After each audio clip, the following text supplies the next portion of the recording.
For the 10th time, a request for bail was submitted at Bangkok's criminal court, and for a 10th time, pro-reform protesters gathered outside. They're there to support Parit Chiwarak, known as Penguin, and the movement calling for reform in the government and monarchy. Chiwarak has been detained since February and faces multiple charges of defaming the monarchy, or lèse-majesté.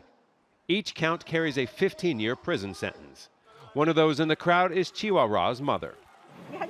I want to ask the President of the Supreme Court, the Director General, or anybody who has power to please answer and explain the real reason to this mother why my son doesn't get bail. The 22-year-old has been on hunger strike for 50 days, his personal protest against the court rejecting bail. I spoke to a defiant Chiwarak in January, just a few weeks before he was arrested.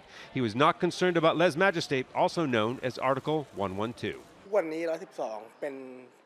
Lèse-majesté is something that is written on a piece of toilet paper. Nobody still fears this law. No matter how hard they are trying to enforce this law, it won't help suppress criticism of the monarchy. The human rights group Amnesty International believes the strict law has been weaponized by the authorities. Nearly 80 people have been recently charged, including 6 children. The reason that they do not let them get bailed out because worry that they will stir up the trouble again. Lèse-majesté has always been as one of the political tools to use against the opponents. One of the latest complaints filed against Chiwarak followed this protest in front of a pharmaceutical firm owned by the king. Chiwarak is accusing the royal family of using its influence for the selection and manufacture of COVID-19 vaccines.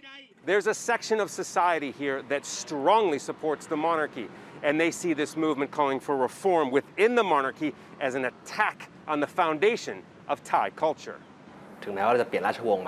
Even though there have been many royal families, without a monarchy, Thailand would no longer be Thailand. It'd be a different country, and I believe that the law isn't used to bully people who think differently. It's based on facts.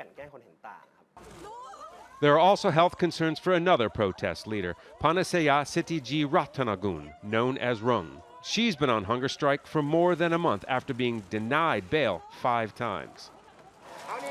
In what appears to be an attempt to keep protesters off the streets, authorities continue to deny bail for the pro-reform leadership.